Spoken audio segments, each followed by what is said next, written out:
it's not backed. Well, it's backed in an abstract sense. Okay, By, like, so the American regardless of brand, that, right? I have a But question. that's every national currency, though. You can make that argument for every national currency. I mean, every major country has quantitative easing. Everybody's printing. So, I mean, when it's complete opposites. Okay, It's backed by the U.S. government and the fact that we're the fucking best and we get credit from everybody in the world because they want to lend to us. That's why our dollar's worth anything, because they believe in America and that's not going to fold. That's the only reason you give anybody credit is because you think you're going to get fucking paid back. Pretty much, right? Because they have the biggest military.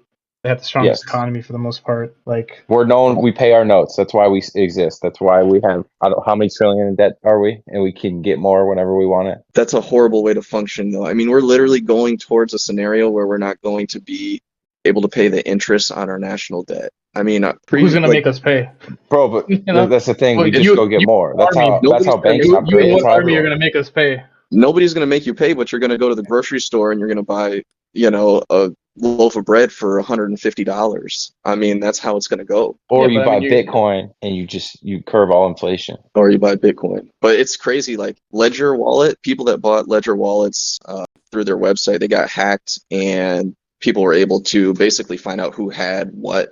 And people were getting death threats and it was getting really crazy. Yeah, and also you guys are mistaken. Most of these guys, it's very easy to rob somebody for their crypto, and you got to do straight gangster. You got to pull up to them.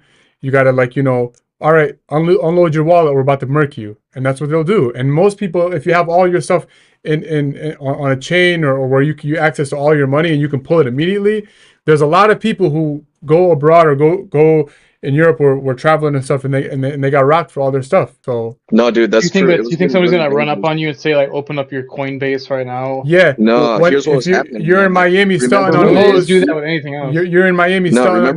No, you can't. You can't go and say unload your entire bank account. Let me get all your money. You can't get that fast. It doesn't work. And they'll never find you, because remember when NFTs were going crazy, Bored Ape Yacht Club, all the celebrities were buying and whatnot. People were wearing these BAYC hoodies around, and people were like following them home and like pulling up on them, like pulling into their house with their families. Like, hey, I saw that hoodie. I know you have a $200,000 NFT. Send it to my wallet right now, or it's gonna be over. So people like really had to step back last cycle and be like, wait a minute, this is actually a little more dangerous than I thought. Yeah, honestly, having a lot of money in crypto or on a chain makes you a target, because somebody can easily, all they need is some numbers and letters and they get your whole net worth, versus you just can't, like, and it's untraceable, versus like can't empty business business. Dave's mom's calling. Well, this spawned from a question. I think the answer to the question is we don't fucking know. If you're not comfortable with crypto, don't buy it. Really, the only thing I think that could shut crypto down is the U.S. government. I mean, they see they're kind of losing control. If you look at the lawsuits that they filed, they're Binance. I know, but crypto is always going to exist. Like, let's say Bitcoin, for example. Yeah, as long as there's internet, there's always going to be Bitcoin. There will be clean Bitcoin and dirty Bitcoin. Whereas they might say, all right, you can only sell your Bitcoin, convert it to fiat through, Vanguard, Fidelity. That's the only way you can do it. And if you're not willing to basically dox yourself, we're not going to let you convert it. So, I mean, that Bitcoin could be considered dirty. It won't do anything except sit on the black market if you don't want to expose it. Or you could always sell it in person. Insane fees. When I bought my first Bitcoin, some dude, I think my brother was in the apartment, some dude just came over to like my fucking house, and then I gave him the money and then he transferred it with his laptop. That's how I got my first. Who's going to buy $60K of dirty Bitcoin? I don't know. 100K. I really think there's going to be two classes. This guy, this dude in question was like flying all over the country doing exactly what he did with me on bigger scales. I know he's sick now. He should have just kept it. No, he was like a broker. Oh, for real? That's pretty cool. Yeah, probably fucking rolling the dough. Right? He probably doesn't even like fucking. Dude's probably a billionaire at this point.